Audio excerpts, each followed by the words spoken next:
Salut tout le monde, j'espère que vous allez bien. Et oui, on est en confinement depuis un petit moment. Moi personnellement, j'ai deux petits monstres à la maison H24, donc d'où mon retard pour la publication des vidéos. Mais bon, globalement, tout va bien. Heureusement, on s'adapte, bien entendu. Je pense que vous avez hâte de voir vos guidances pour le mois d'avril.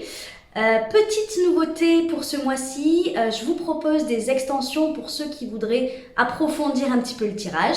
Donc le lien de cette extension se trouvera en description en dessous de la vidéo. Et pour finir, je voulais vraiment vous remercier du fond du cœur pour tous les magnifiques messages d'amour et de soutien que vous m'envoyez. Ça m'apporte énormément, vous êtes au top. Voilà, je vous laisse avec votre guidance pour le mois d'avril. Ciao ciao! Coucou les vierges, j'espère que vous allez bien. Écoutez, on va commencer tout de suite avec vos énergies pour le mois d'avril 2020. Ah, d'accord. La mort et le fou. Et on va mélanger quand même un petit peu.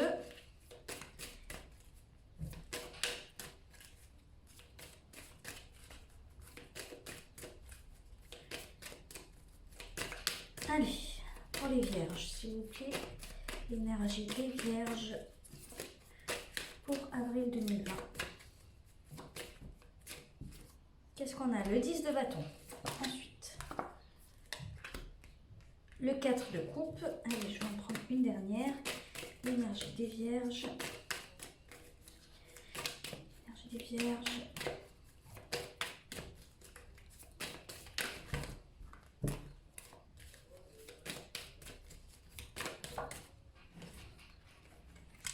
La roue de fortune. Alors, le 10 de bâton, le 4 de coupe et la roue de fortune. Bon, là, dans votre énergie, déjà, il y a une fin de cycle. Déjà, avec ce 10 de bâton, il y a une fin de cycle. J'ai l'impression que c'est comme si on... Alors, peut-être pas qu'on tourne la page, mais en tout cas, c'est comme si la vie vous faisait tourner la page sur quelque chose qui était ennuyeux, insatisfaisant émotionnellement, qui ne vous comblait pas. Il y a quelque chose qui change. Il y a véritablement quelque chose qui change. Quand je dis c'est une fin de cycle, c'est vraiment là pour moi quelque chose, un changement profond, parce que voilà, le 10 de bâton, c'est celui qui porte sur son dos ses 10 bâtons depuis des kilomètres et des kilomètres. Les 10 bâtons symbolisent bien entendu les fardeaux qu'on se met nous-mêmes sur les épaules. Les fardeaux, les responsabilités, les paroles qui restent dans notre tête, les trucs qu'on s'oblige à faire. Je sais pas pourquoi, voilà, moi je pense vraiment à un truc qu'on s'oblige à faire. Ça peut être des actions, mais ça peut être le fait de garder des gens dans notre vie. Voilà, on s'oblige à faire des choses qui nous fatiguent au final parce que c'est comme ça.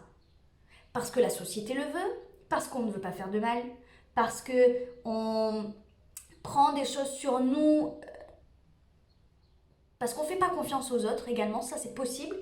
Mais c'est surtout le fait que, je sais pas, c'est comme si vous voyez quelqu'un de plus faible que vous et vous vous dites, bon, c'est ma responsabilité, je dois le prendre en charge. Je dois prendre en charge ses fardeaux à lui. Voilà, c'est comme un ami qui, je vous cite un exemple, bien entendu. C'est comme un ami qui vous appelle sans cesse parce qu'il a des soucis dans sa vie, des soucis sentimentaux, j'en sais rien. Il a des soucis, il a besoin de parler, il a besoin de vous balancer à la figure toutes ces émotions de frustration, de peine, de tristesse, de tout ce que vous voulez.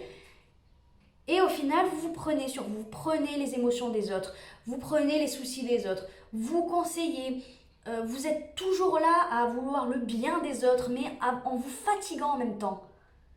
Je sais pas pourquoi, c'est vraiment ce que je ressens, c'est que vous prenez les trucs des autres, quoi. Et d'ailleurs, il me semble que c'est pas la première fois que je vous dis ça, les vierges. Si je dis pas de bêtises, hein. Peut-être pour mars ou pour février, je me rappelle plus. Mais je sais pas, j'ai l'impression que je me répète.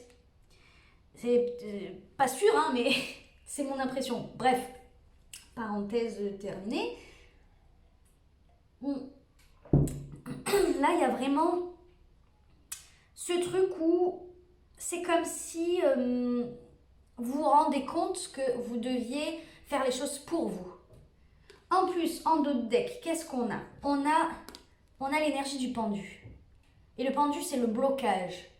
C'est le fait de stagner, le fait d'être freiné. Et pour moi, après le pendu, qu'est-ce qu'on a encore? On a la mort, hein, qui est tombée tout à l'heure. Ça veut dire transformation. Donc vraiment, ça coïncide avec ce que je suis en train de dire. C'est quelque chose, pour moi, le fait de prendre les émotions des autres, prendre les soucis, les responsabilités des autres, ça vous fatigue, ça vous pèse et ça vous freine. Ça vous fait stagner dans votre vie, dans votre évolution personnelle à vous, parce qu'au final, le fait de se centrer sur les problèmes des autres, le fait de s'occuper, tout simplement, des soucis des autres, des émotions des autres, des responsabilités des autres, ça vous empêche de travailler sur vous, vos propres blessures, vos propres soucis et mine de rien, de faire un travail sur vos émotions, sur votre chemin spirituel, quoi. Et j'ai l'impression que ça fait un moment que ça dure en plus. Parce que le 10 de bâton, c'est quelque chose qui a duré, c'est une fin de cycle. Donc ça veut dire que le cycle, il a déjà commencé depuis un moment.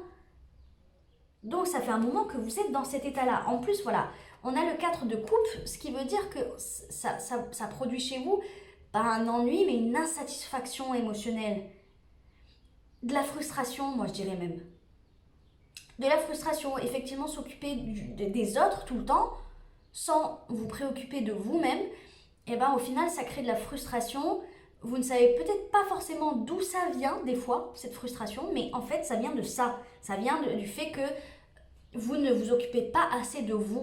Et là, ce qu'on me dit avec cette roue de fortune, c'est qu'il y a un changement. Il y a un changement. En plus, avec la mort, il y a un changement radical. Mais c'est comme si la roue, voilà, se mettait à tourner d'un coup. En un clin d'œil, vous vous rendez pas compte. C'est comme si la vie ne vous laissait pas le choix.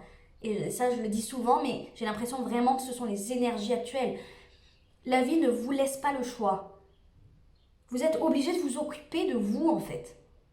Voilà, tout simplement. Alors, on va aller voir un petit peu les épreuves que vous avez surmontées pour en arriver là. On va voir un petit peu le passé. Qu'est-ce qui s'est passé pour en arriver là?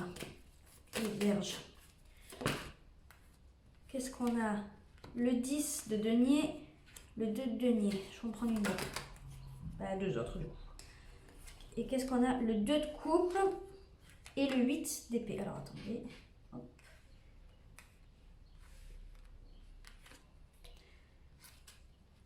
Ouais, allez, je vais laisser comme ça. Alors, le 10 de denier, le 2 de denier, le 2 de coupe, le 8 d'épée. On a 2, déjà.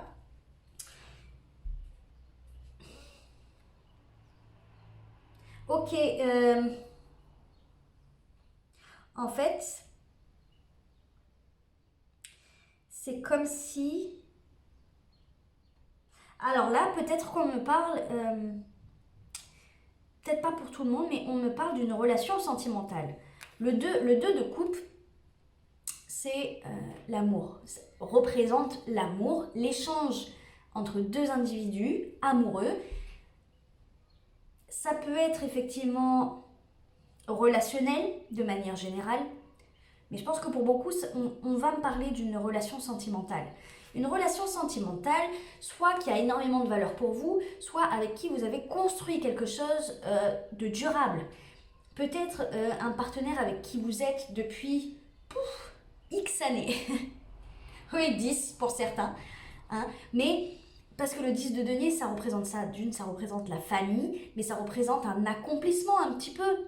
Voilà, quelque chose qu'on a construit pas à pas et qui est maintenant pas abouti, mais je veux dire, dans une logique de construction déjà pas mal avancée, quoi. Une famille, notamment. Voilà, on a construit la maison, ou on a acheté une maison, ou voilà, on a construit une famille, on a fait des bébés, on s'est marié, on s'est pacsé, voilà. Ce genre d'engagement quand même assez important et qui sont faits pour durer. Hein, on est d'accord. Donc là, il est peut-être possible que vous avez énormément pris sur vous par rapport à votre conjoint. Votre conjoint s'est peut-être énormément reposé sur vous également. Et vous avez accepté. C'est ça le truc. C'est que vous avez accepté de prendre cette responsabilité qui n'était pas la vôtre. Ce qui crée de la frustration, ce qui crée même peut-être de la rancœur et une situation conflictuelle. À côté de ça, on a le 2 de denier et on a le 8 d'épée. Et c'est comme si... Là, en fait, c'est comme si vous n'arriviez pas à trouver un certain équilibre.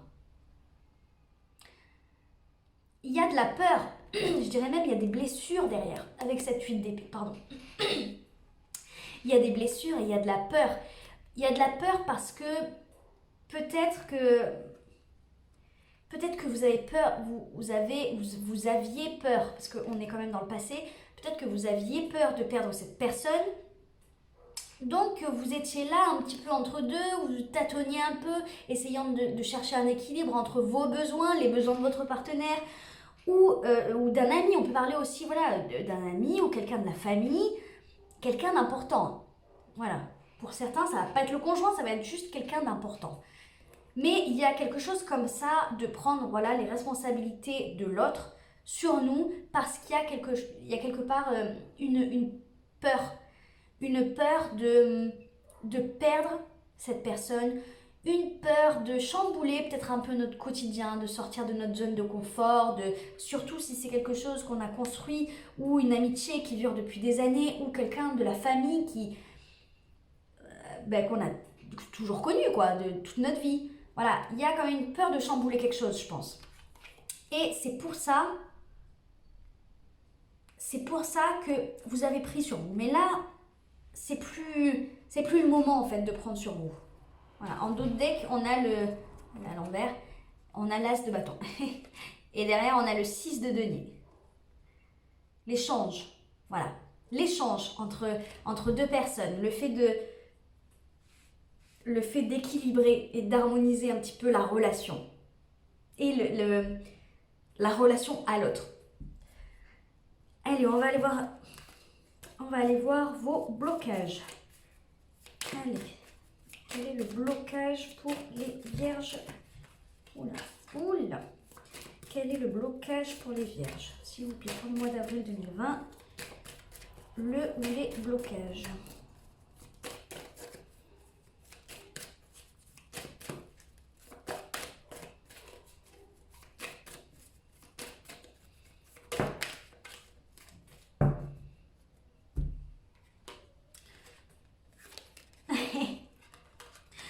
On a le 2 de bâton et on a le 3 de bâton. Alors là, clairement, en fait, vous... Bon, alors comment vous dire ça? Vous êtes dans l'inaction, vous êtes dans la passivité. Vous subissez, j'ai l'impression. Vous subissez une situation, vous subissez quelque chose ou quelqu'un même. Et vous êtes dans la passivité, c'est-à-dire que vous n'employez aucune action concrète. Il n'y a rien. Vous laissez faire les choses en fait et vous vous laissez peut-être bouffer même pour certains. On a en d'autres decks, on a le 10 de coupe là. Donc oui, il y a vraiment cette notion de famille. Hein. De famille donc avec un conjoint ou de famille tout court comme un parent ou un frère, une sœur, voilà, un cousin, une cousine ou un ami très très proche. Il y a quelqu'un qui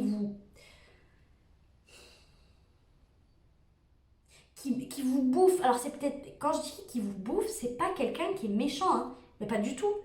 C'est juste quelqu'un qui a peut-être énormément de problèmes ou qui est indécis, qui est perdu un petit peu et qui se rattache à vous, qui se raccroche à vous. Mais sauf que vous, ça vous épuise en fait, je le ressens. Vous... C'est pas l'aider, hein. Et visiblement, votre blocage, c'est de passer à l'action, de prendre une décision. De prendre une décision réellement et de s'y tenir. Parce que le 2 de bâton, c'est ça. C'est prendre une décision. C'est devoir faire le choix entre deux choses. Comme lui, qui a le choix entre ces deux bâtons. Voilà. Lui, à un moment donné, il fait le choix de prendre ce bâton-là. Le 3 de bâton, c'est la carte juste après, bien entendu.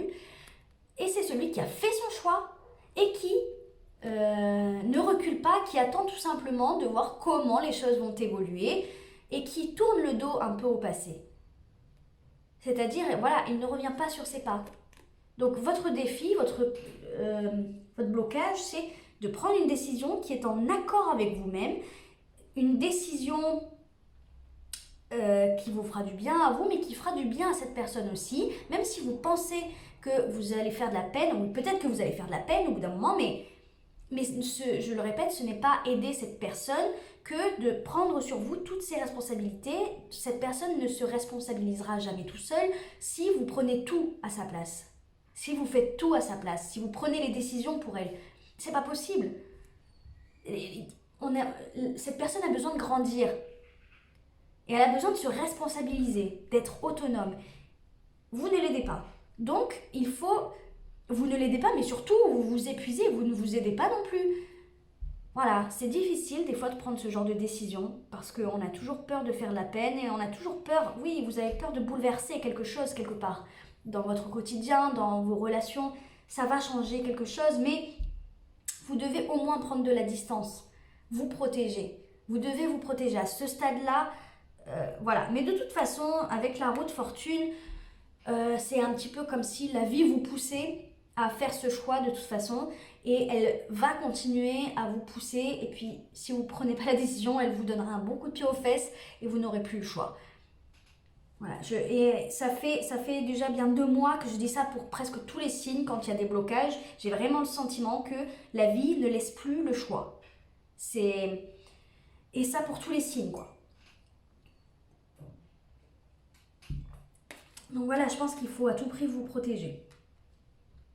Allez, on va aller voir un petit conseil.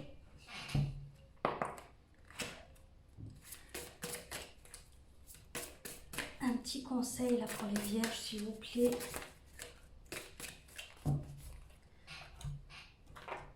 Alors, qu'est-ce qu'on a?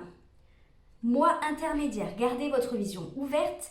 Conduisez votre énergie avec amour et compassion. Vos mots et vos actions ont une force. Et oui, voilà. Gardez votre vision ouverte, ça veut dire que vous n'êtes pas dans la fatalité, dans l'obligation. Il y a plein de chemins et plein de possibilités différentes.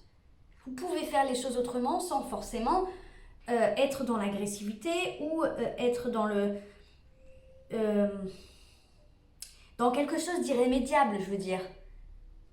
C'est peut-être le fait de tout simplement parler avec cette personne vraiment à cœur et de poser certaines distances. Ça ne veut pas dire qu'il faut... Voilà, là, visiblement, de ce qui sort, j'ai pas l'impression qu'il faille couper court à cette relation. Qu'il faille vraiment dire stop et dire c'est bon, on se voit plus, c'est terminé. C'est pas ça, c'est le fait vraiment de juste laisser cette personne assumer ses responsabilités, assumer ses émotions, ses soucis, trouver des solutions tout seul. Et vous, ça vous reposera, et cette personne, ça le responsabilisera. C'est ça, garder sa vision ouverte. C'est voir qu'il y a plein de possibilités, c'est pas tout blanc ou tout noir. Et conduisez votre énergie avec amour et compassion, c'est ça. C'est en fait se dire qu'est-ce qui est le mieux pour cette personne. C'est ça, être dans l'amour et la compassion. C'est pas tout faire à sa place. Et vos mots et vos actions ont une force, et ben oui, parce que je pense que le jour où vous direz à cette personne ces 4 vérités, et votre façon de penser, et ben oui, je pense que ça lui fera un choc, et là, ça aura peut-être de l'impact, et cette personne sera peut-être en mesure de changer. Et qu'est-ce qu'on a? Unité, vivez en harmonie, considérez les choses avec humour, élargissez votre vision de l'existence. Je crois que j'ai eu les 2 mêmes cartes, c'est fou. J'ai eu les 2 mêmes cartes pour pour les cancers, il me semble.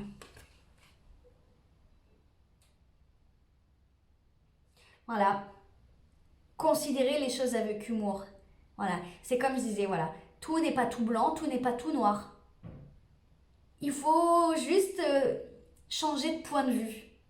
Vous êtes peut-être trop ancré dans votre point de vue en fait. C'est ça, prendre de la distance.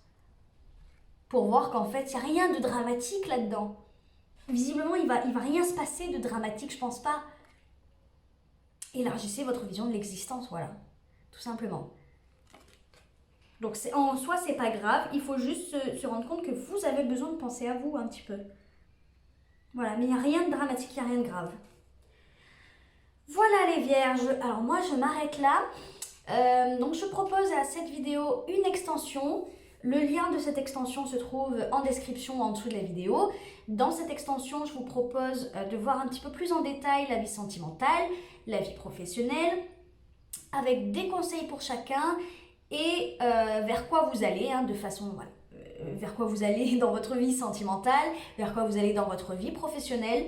On va aller voir un petit peu ce sur quoi vous devez travailler de manière générale et le message des guides avec mon oracle que j'adore, l'oracle des rebelles sacrés d'Alana Fairchild. Voilà, écoutez, pour ceux qui me laissent là, déjà, je vous remercie déjà beaucoup de m'avoir écouté jusque-là. Je vous dis à la prochaine et pour ceux qui me retrouvent dans l'extension, je vous dis à tout de suite. Bisous, ciao ciao.